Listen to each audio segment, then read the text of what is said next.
सबसे पहले तो आपको भारतीय नववर्ष की हार्दिक शुभकामनाएं। अप्रैल माह में भारतीय नववर्ष आने वाला है और ये नववर्ष आपके लिए उन्नतिदायक, समृद्धिदायक रहे, नई संभावनाओं को लेकर आए, आपकी प्रगति होती रहे और ये साल आपके लिए बहुत ही अच्छा जाए। इन्हीं शुभकामनाओं के साथ में मैं अपने इस वीडियो का प्रारंभ करती हूँ। आज मैं आपके लिए लेकर आई हूं अप्रैल माह का वृषभ राशि वालों का मासिक राशिफल और आज मैं आपको बताने वाली हूं ग्रह गोचर की स्थिति के बारे में, मासिक राशिफल के बारे में, कुछ विशेष उपाय जो कि अप्रैल माह में आपको करने चाहिए और अप्रैल माह में आने वाले व्रत और त्योहारों के बारे में। तो सबसे पहले शुरुआत करते हैं अप्रैल माह में आने वाले व्रत और त्योहारों के बारे में। तो जैसा कि मैंने आपको बता दिया कि 13 अप्रैल को नव संवत्सर लग रहा है। भारतीय कैलेंडर के अनुसार नए साल की शुरुआत हो रही है।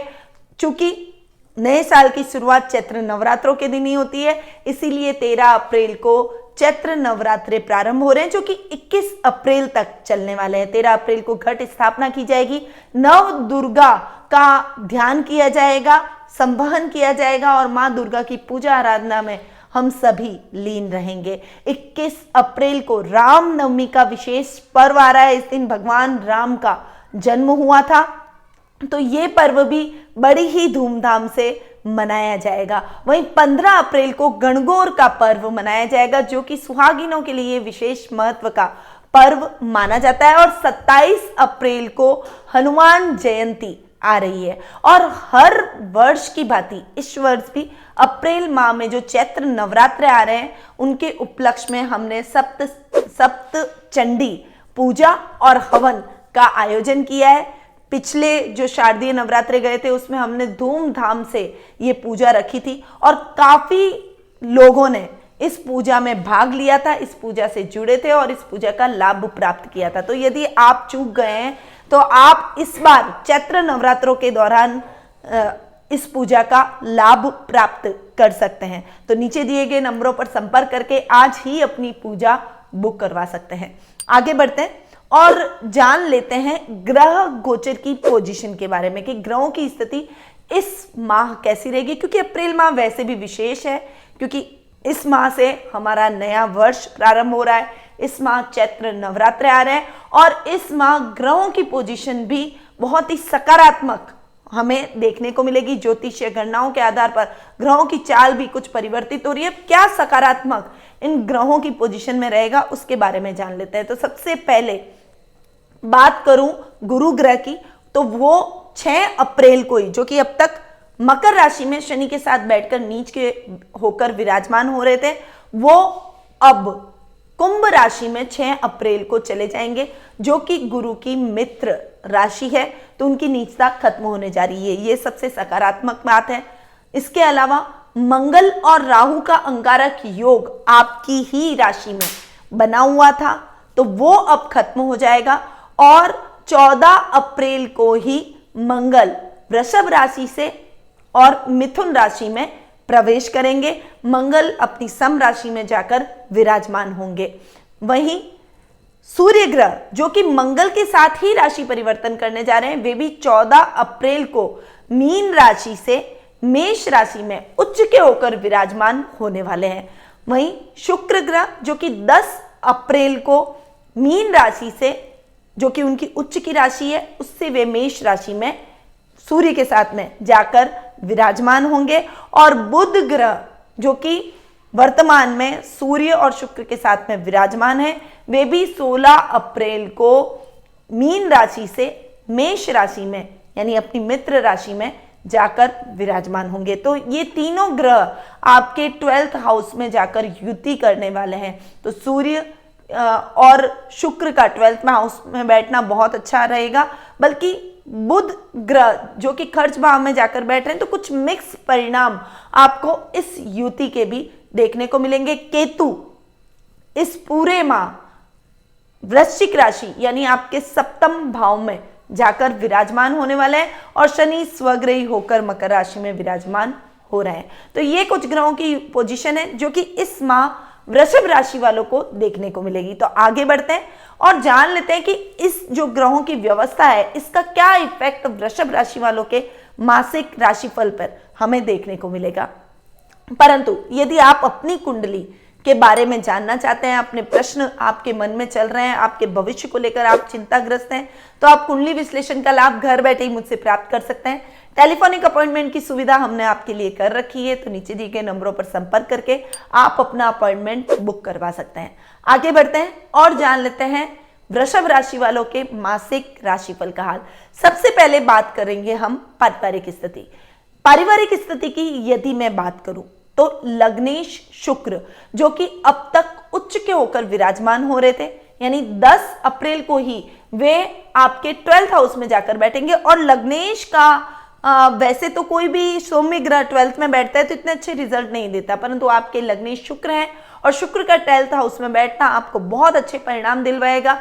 ये टाइम आपके विदेशों से लाभ करेगा, आपकी पर्सनैलिटी को और अधिक अच्छा बनाएगा। आकर्षक पर्सनैलिटी के आप धनी हो जाएंगे। अपने जीवन में सभी प्रकार की सुख सुविधा और संपन्नता आप इस महीने प्राप्त कर पाएंगे। ददियाल से रिश्ते बहुत ही अच्छे और सुदृढ़ होते हुए दिखाई देंगे। थोड़ा सा कंफ्यूजन कभी रहेगा, पर आपको अपने परिवार की मदद से डिसीजन लेने में हेल्प मिलती हुई दिखाई देगी। ये महीना पारिवारिक सपोर्ट का रहेगा, व्यक्तित्व को निखारने का रहेगा, अपनी जिज्ञासाओं को शांत करने का रहेगा, अपने रिश्तों को और अधिक मधुर बनाने का रहेगा। यानी पर्सनैलिटी आपकी बहुत ही अच्छी इस महीने रहने वाली है। कुटुंब की यदि मैं बात करूं तो कुटुंब से आपके संबंध और भी अधिक मजबूत होते चले जाएंगे। जो अब तक आपके जीवन में समस्याएं चल रही थी, आपको लोग मिसअंडरस्टैंड कर रहे थे, वो मिसअंडरस्टैंडिंग अब खत्म होती हुई दिखाई देगी। परिवार का पूरा साथ और सहयोग आपके साथ देखने को मिलेगा। जो काम आपके अधूरे रह गए थे वो आपके कुटुंब की मदद से पूर्ण हो जाएंगे। घर में मेहमानों का आवागमन रहेगा जिससे घर का माहौल बहुत ही हेल्दी होता हुआ दिखाई देगा। परंतु पैतृक संपत्ति संबंधी कोई विवाद है तो वो इस महीने आप न छेड़े तो ठीक रहेगा, क्योंकि वो विवाद इस महीने सॉल्व नहीं हो पाएगा। वहीं भाई बहनों के साथ आपके संबंध बहुत ही अच्छे रहने वाले हैं। पराक्रम में आपकी वृद्धि होगी, भाई बहनों का सपोर्ट मिलेगा। इवन आपके फ्रेंड्स का भी बहुत अच्छा साथ और सहयोग आपको इस माह यानी अप्रैल माह में देखने को मिलेगा। वहीं माँ के साथ आपके संबंध अच्छे होते हुए दिखाई देंगे। हालांकि उनके स्वास्थ्य को लेकर थोड़ी सी चिंता आपके मन में रह सकती है, परंतु और उनके स्वास्थ्य पर खर्च हो सकता है, परंतु माँ पहले, उनके स्वास्थ्य का विशेष रूप से इस महीने आपको ध्यान रखना पड़ेगा। संतान की तरफ से आपको बहुत ही अच्छे और शुभ समाचारों की प्राप्ति होगी। संतान आपको गौरवान्वित महसूस करवाएगी, परंतु इस समय वो अपने मार्ग से न भटके, इस बात का आपको ध्यान रखना है। ओवर कॉन्फिडेंट न हो। पढ़ाई के अंदर कभी भी ओवर कॉन्फिडेंट यदि विद्यार्थी हो जाता है तो वो अपने पथ से भ्रमित हो जाता है। तो आपको थोड़ा सा अपने बच्चों को गाइड करना पड़ेगा। आप उनके साथ खड़े रहेंगे, उनको मार्गदर्शन देंगे तो किसी भी प्रकार की दुविधा में वो नहीं फंसेंगे। वहीं ये टाइम आपके मातृ पक्ष से बहुत अच्छी सहायता का रहेगा, उनसे बहुत अच्छा सपोर्ट आपको इस समय प्राप्त होता हुआ दिखाई देगा। वहीं जीवन साथी के साथ में जैसे संबंध सामान्य गति से चल रहे थे वैसे ही चलेंगे। उल्टा जो अब तक दिक्कतें आपको दाम्पत्य जीवन में फेस करनी पड़ रही थी वो दिक्कतें अब खत्म होती हुई दिखाई देगी, क्योंकि मंगल जो कि आपके सप्तम भाव के स्वामी है वो राहु के साथ अभी तक अंगारक योग का निर्माण किए बैठे थे और अब यह अंगारक योग खत्म और मंगल अपनी सम राशि के अंदर जाकर विराजमान हो रहे हैं, सेकंड हाउस में बैठ रहे हैं। तो जीवन साथी से अच्छे लाभ की संभावनाएं भी आपको इस माह देखने को मिलेगी। वहीं आपके पिता के साथ में संबंध बहुत ही अच्छे और मधुर होते हुए दिखाई देंगे और थोड़ा सा वर्क प्लेस पर कुछ दिक्कतें आ सकती है। कभी कभी मिसअंडरस्टैंडिंग आपको अपने फादर के साथ में फेस करनी पड़ सकती है, परंतु अपने माता पिता कभी भी अपने बच्चों का बुरा नहीं चाहते, इसीलिए अपने पिता की बातों को सुने, समझे, उनको फॉलो करने का प्रयास करें। अगर वो कुछ बता रहे हैं तो आप उनकी बातों को समझकर उन्हें उनकी जानकारियों को लेने का, उनके एक्सपीरियंस का लाभ उठाने का प्रयास करें, न कि उनकी बातों को काटने का प्रयास करें। यदि आप उनकी बातों को काटेंगे कभी उन्नति नहीं कर पाएंगे, क्योंकि माता पिता का एक्सपीरियंस हमेशा, और माता पिता ही नहीं बड़ों का एक्सपीरियंस हमेशा काम आता है। इसीलिए इस बात को, इस सीख को थोड़ा सा ध्यान रखकर आप आगे बढ़िएगा। अब हम भी आगे बढ़ते हैं और जान लेते हैं आर्थिक स्थिति का हाल। देखिए, आर्थिक स्थिति की यदि मैं बात करूं तो आपके लाभ भाव में सूर्य, शुक्र और बुध तीनों ग्रह महीने के प्रारंभ में जाकर विराजमान होने वाले हैं। आधे महीने तक सूर्य और बुध का बुधादित्य योग भी आपके लाभ भाव में बन रहा है। सुख स्थान में भी आपके सुखों में इस माह वृद्धि होती हुई दिखाई देगी। कोई घर में सोने आभूषणों की खरीदारी आप करके अपनी घर की महिलाओं को प्रसन्न कर देंगे। और घर की महिलाएं चूंकि घर की लक्ष्मियां होती है, इसीलिए अगर आपने अपने घर की लक्ष्मी को प्रसन्न किया तो मां लक्ष्मी का आशीर्वाद आपको जरूर देखने को मिलेगा। थोड़ा सा आपको अपने खर्चों पर कंट्रोल करना पड़ेगा। जितना बजट है उतना ही खर्च करें। बजट से बाहर जाकर खर्च किया तो धन की समस्या उत्पन्न हो सकती है और उधार लेने की नौबत आ सकती है। इसीलिए थोड़ा सा अपव्यय न करें और बजट के हिसाब से अपने खर्चों को कंट्रोल करें, वही आपके लिए ठीक रहेगा। ओवरऑल ये समय आपके लिए बहुत अच्छा है। सूर्य उच्च के हो रहे हैं, ये टाइम आपके लिए बेहद ही खास रहने वाला है। इस समय आप अगर अपने घर में कोई लग्जीरियस आइटम लेना चाहते हैं, कोई खरीदारी करना चाहते हैं, जिनको भी वृषभ राशि वालों को सूर्य की महादशा चल रही है, उनके लिए तो ये टाइम सबसे बेस्ट रहने वाला है, क्योंकि इस समय आपको भूमि, भवन, वाहन जैसे सुखों की प्राप्ति होती हुई दिखाई देगी। यानी आर्थिक स्थिति आपकी बहुत ही मजबूत और सुदृढ़ इस माह रहने वाली है। ओवरऑल आर्थिक दृष्टि से ये माह आपके लिए बहुत बढ़िया रहेगा। लाभेश गुरु भी, जो कि पहले नीच के थे, वे अब कुंभ राशि में अपनी मित्र राशि में आकर विराजमान हुए हैं, कर्म भाव में बैठे हैं। तो गुरु भी आपको इस समय सपोर्ट करते हुए दिखाई देंगे और ये टाइम लाभ की स्थितियों को बढ़ाएगा। बस थोड़ा सा संभल कर चलिए, अपने खर्चों पर कंट्रोल करके चलिए। अब हम आगे बढ़ते हैं और जान लेते हैं शिक्षा, कैरियर और व्यवसाय के बारे में। देखिए, शिक्षा, कैरियर और व्यवसाय की बात करूं तो सबसे पहले विद्यार्थी वर्ग की मैं बात करूंगी। आपके पंचम भाव के स्वामी पंचमेश बुध, जो कि आधे माह तक तो लाभ भाव में बैठे, पर आधे माह के बाद में वो खर्च भाव में जा रहे हैं। विद्यार्थियों के लिए ये टाइम थोड़ा सा संभल कर चलने का रहेगा। 16 अप्रैल के बाद की स्थितियां इतनी अच्छी आपके लिए नहीं है, थोड़ा सा स्ट्रगलिंग समय रहेगा, मेहनत अधिक करनी पड़ेगी। पर अगर आपने मेहनत की तो मेहनत का यथेष्ट फल मिलेगा। खासकर जो कॉमर्स के छात्र हैं, जो सीए, सीएस से रिलेटेड, अकाउंटिंग से रिलेटेड पढ़ाई कर रहे हैं, उनके लिए 16 अप्रैल से बाद का समय थोड़ा सा अधिक मेहनत का स्ट्रगलिंग टाइम हो सकता है। इसीलिए अपनी मेहनत में कोई भी कमी ना रखें। फल की इच्छा किए बगैर मेहनत किए जाए, आज नहीं तो कल आपको अपनी मेहनत का फल अवश्य मिलेगा, क्योंकि मेहनत का फल कभी भी छुपा नहीं रहता है, वो आज नहीं तो कल जीवन में कभी ना कभी मिलता ही है। इसीलिए मेहनत पर भरोसा रखिए और अपने कर्म करते जाइए, आगे बढ़ते जाइए।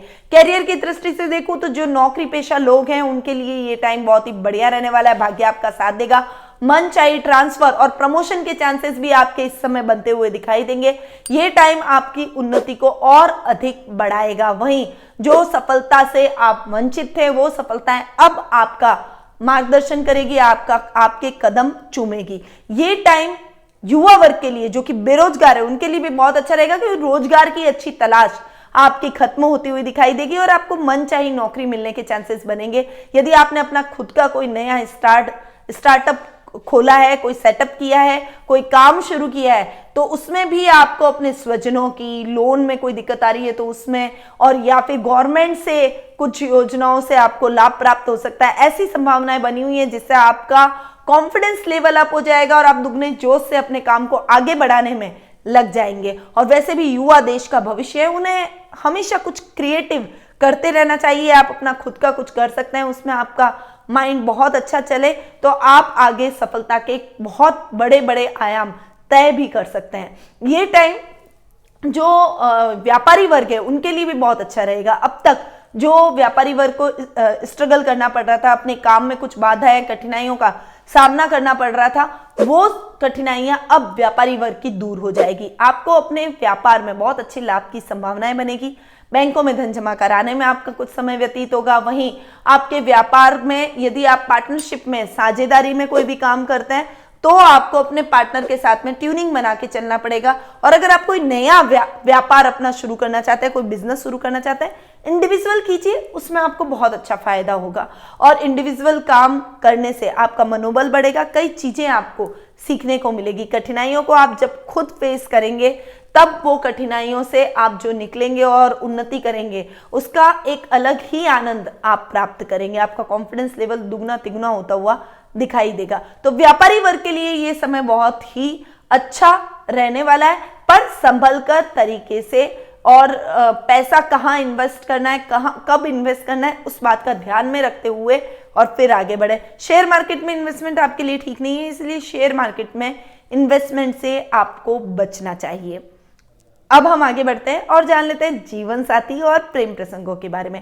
देखिए, जीवन साथी और प्रेम प्रसंगों की यदि मैं बात करूं तो सप्तम भाव को देखूंगी और सप्तमेश मंगल जो कि अब तक राहु के साथ में बैठकर अंगारक योग का निर्माण कर रहे थे, हालांकि अपने घर को देख रहे थे, परंतु मंगल और राहु का ये जो अंगारक योग बन रहा था वो कहीं ना कहीं दाम्पत्य जीवन को प्रभावित कर रहा था। अब ये योग खत्म हो गया है और आधे महीने के बाद यानी 14 अप्रैल को मंगल आपके सेकंड हाउस में जाकर विराजमान हो रहे हैं। ये टाइम आपके लिए अच्छा रहेगा, जीवन साथी से अच्छे लाभ की संभावनाएं बनेगी। जो मतभेद अब तक आपके बीच में चल रहे थे वो मतभेद खत्म हो जाएंगे। विवाह के बंधन में बनने का प्रयास कर रहे थे और कोई सही लाइफ पार्टनर नहीं मिल रहा था, तो अब टाइम अच्छा है, अब आपको सही लाइफ पार्टनर अपने लिए जरूर मिल जाएगा और आप जल्दी ही विवाह के बंधन में भी बनते हुए दिखाई देंगे। लव रिलेशनशिप में आपके पार्टनर के साथ आपकी ट्यूनिंग अच्छी बनेगी। इस समय अगर आप नया लव पार्टनर ढूंढ रहे हैं तो वो तलाश भी आपकी खत्म होगी, आपको एक अच्छा लव पार्टनर मिलने के चांसेस भी बन रहे हैं। यानी ये टाइम आपके लिए लव रिलेशनशिप के हिसाब से, जीवन साथी के हिसाब से बहुत ही अच्छा रहने वाला है और उनके सपोर्ट से आपको अच्छे लाभ की स्थितियां भी देखने को मिलेगी। आपको एक इंडिपेंडेंट जीवन साथी जरूर मिलेगा जो कि खुद अपने कार्यों से, अपनी इनकम से अच्छे लाभ की स्थितियां बना पाएगा। तो आप दोनों मिलकर अपने जीवन को और अधिक अप करेंगे और उन्नति करते हुए आगे बढ़ते हुए दिखाई देंगे। अब हम आगे बढ़ते हैं और जान लेते हैं स्वास्थ्य के बारे में। स्वास्थ्य की यदि मैं बात करूं तो रोग भाव के स्वामी है शुक्र जो कि 12th हाउस में जाकर विराजमान हो रहे, पहले 11th में है तो बहुत बढ़िया, स्वास्थ्य में लाभ की संभावनाएं बनी हुई है, परंतु जब वो 12th हाउस में जाएंगे तो वो अपने ही घर को देखेंगे। जब अपने घर को कोई व्यक्ति देखता है तो वो अपने घर का बुरा नहीं चाहता। इस टाइम पे कोई भी समस्या आपको नहीं होगी। स्वास्थ्य संबंधी अगर कोई समस्या ऑलरेडी चल रही है, जैसे लेडीज प्रॉब्लम लेडीज को चलती है या फिर कोई इंटरनल पार्ट्स की कोई प्रॉब्लम है, मस्से की बीमारी है, पाइल्स की कोई प्रॉब्लम है, तो ऐसी सारी प्रॉब्लम्स अब आपको थोड़ा सा इन प्रॉब्लम्स में आराम मिलेगा और ये प्रॉब्लम अब आपकी खत्म होती हुई दिखाई देगी। यानी ये टाइम आपके लिए बेहद ही अच्छा स्वास्थ्य की दृष्टि से रहने वाला है।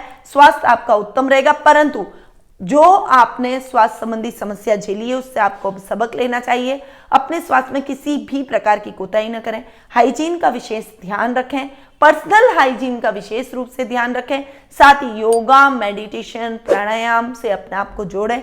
मॉर्निंग वॉक नियमित रूप से आपको करनी चाहिए। तो ये कुछ सावधानियां रखते हुए आप आगे बढ़ेंगे तो स्वास्थ्य संबंधी किसी भी समस्या का सामना आपको नहीं करना पड़ेगा। तो ये था वृषभ राशि वालों का अप्रैल माह का मासिक राशिफल। अब बढ़ते हैं उपाय की तरफ, और उपाय की यदि मैं बात करूं तो एक तो आपको डेली ये इस पूरे माह, वैसे भी इस पूरे माह क्या कहूं मैं आपको, पूरे वर्ष भर आपको थोड़ा सा ध्यान रखना है। काले कुत्ते को आपको तेल से चुपड़ी हुई रोटी जरूर खिलानी है। मंदिर में अगर हो सके तो ध्वजा जरूर फहराएं। जब भी मंदिर जाएं, मंदिर के आसपास ध्वजाएं मिलती है, एक ध्वजा को आप फहरा दें। इससे आपके शत्रुओं का नाश होगा, दाम्पत्य जीवन बहुत अच्छा होगा, पर्सनैलिटी पावरफुल बनेगी, डिसीजन पावर जो आपकी है वो और अधिक स्ट्रांग होती हुई चली जाएगी। साथ ही आपको गणेश जी की पूजा आराधना जरूर करनी चाहिए। ओम गंग गणपते नमः का आप जाप करें और ऋण हरता गणेश स्तोत्रम का पाठ अवश्य करें। इससे आपको फाइनेंशियली सपोर्ट मिलेगा और लोन से संबंधित अगर कोई समस्या आपके जीवन में चल रही है तो वो खत्म हो जाएगी। तो वृषभ राशि वालों को ये उपाय अप्रैल माह में जरूर करने चाहिए। अब मैं अपनी वाणी को यहीं विराम देती हूँ। स्वस्थ रहिए, व्यस्त रहिए, मस्त रहिए और हमेशा मुस्कुराते रहिए। जय मां अम्बे।